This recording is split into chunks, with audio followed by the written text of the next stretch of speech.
Now viewers, our focus is back on the top story. The Waqf Amendment Bill will be tabled in the Parliament today. The centre shall table the bill at 12 p.m. in the Lok Sabha. Additionally, 8 hours of discussion has been assigned for the same in the lower house. This is opposed to 12 hours demanded by the opposition bloc. Meanwhile, the TDP and the JDU have quashed all the speculation over the stance on the Waqf bill.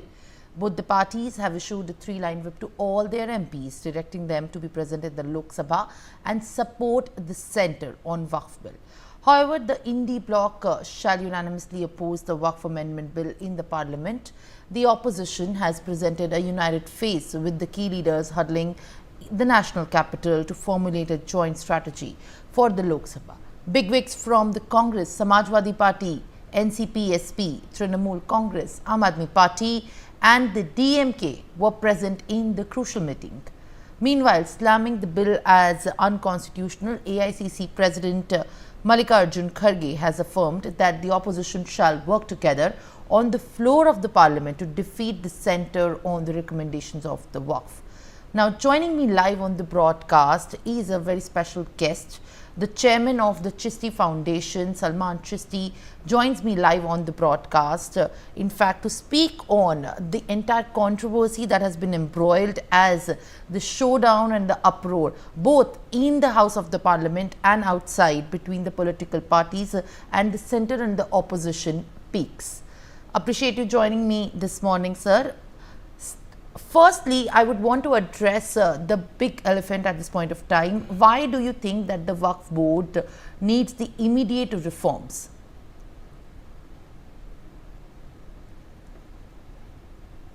Adab, salam and greeting of peace. This is Haji Sayyid Salman Chishty, Gaddi Nashin, the Ajmer Sharif and Chairman Chishty Foundation. Lots of blessings and du'as from Ajmer Sharif, and we extend Eid Mubarak greetings to all our fellow Indian citizens across India and around the world. We pray for peace, prosperity, happiness and unity and harmony.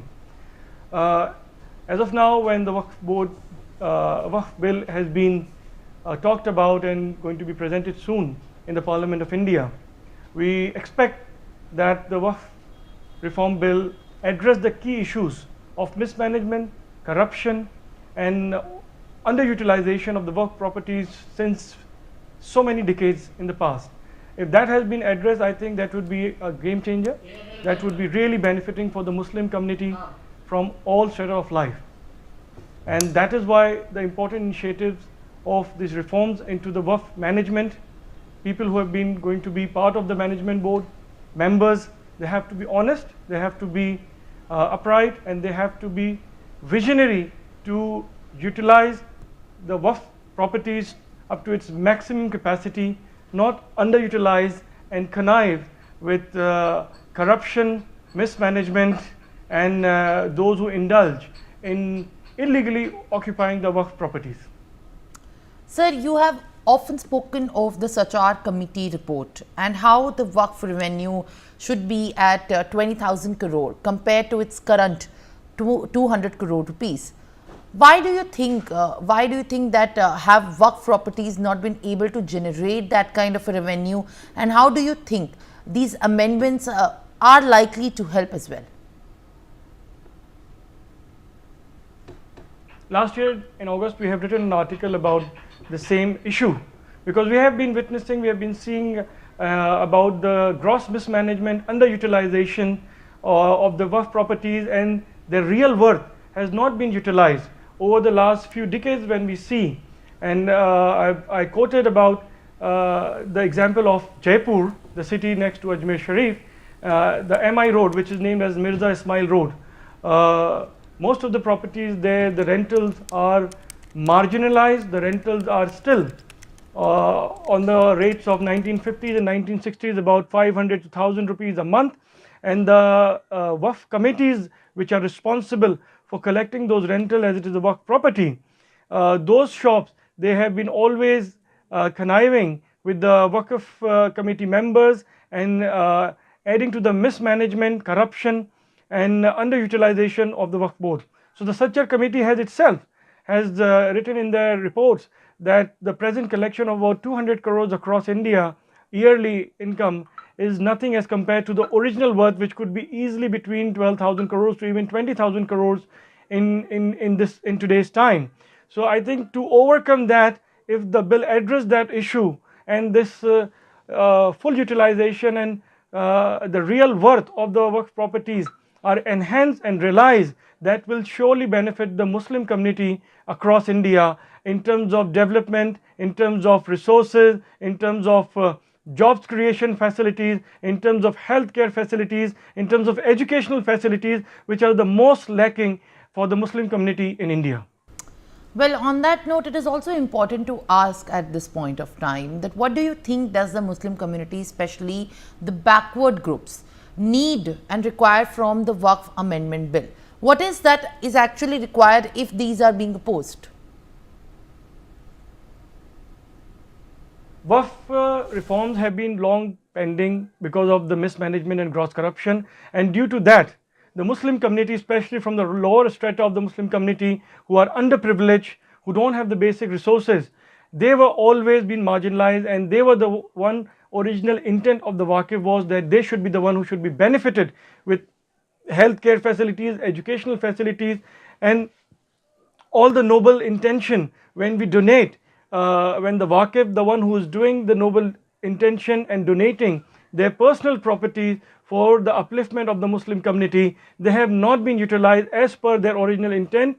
So I think this bill, if they can address this issue, so that the underutilization of the Waqf properties should be maximized and utilized to their real potential, which will benefit the Muslim community, especially those marginalized and those who are the one who need this support to uplift their lifestyle, uplift their healthcare facilities, uplift their educational initiatives and facilities for the Muslim community across India.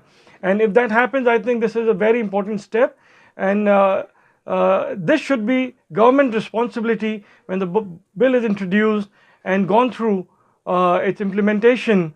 It's double responsibility of the government to make sure that these key concerns are addressed through this reform.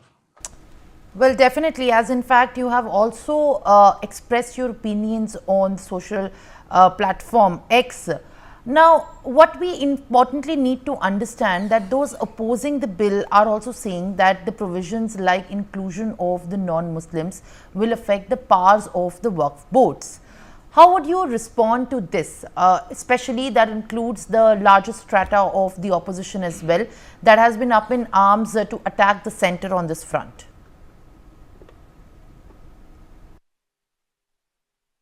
I think it is very important, and those who will be part of the Waqf board members, Waqf committees across India, they should be honest, upright, and they should be capable and professional in managing the Waqf properties that will take it to the real potential of management, and professional help must be included so that the real potential of the Waqf property should be realized, so that when it is realized up to the maximum utilization, that should benefit the Muslim communities, especially the marginalized, the improvised communities across India.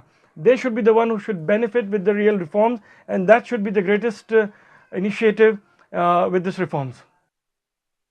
All right, Mr. Chishty, I think what is also needed to be touched here is how do we deal with the vested interest, which could use this bill for the polarization and for creating the communal tensions as well. That is my final question, and in fact from there I would like to also address the bigger issue that if the opposition is also attacking this entire Waqf thing, how do you propose the dealing of these issues?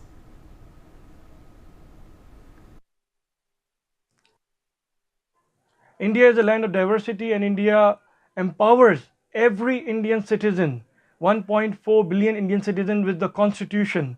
And all those who agree or disagree with the reforms or the bills have the power of constitutional privilege, that we can agree and disagree and raise our concern to the government. I think this is one of the beauty of the Constitution of India, so that any political parties, any political leaders who wants to create divisiveness, I think it is the Constitution of India that protects the right of every Indian, and all the articles in the Constitution of India gives all Indians to raise their concerns and question the government, as well as those leaders who are on the mode of creating divisiveness. I think with that provision, I think the reforms which are much needed to society, that can be addressed. And as an Indian, if we agree or disagree, we have the right to press our concerns and question the accountability of those who are responsible. Well, thank you very much, Mr. Chishty, for giving your time and also expressing your views and the concerns regarding the much contentious and controversial Waqf Amendment Bill. Thank you very much for being with us on the broadcast.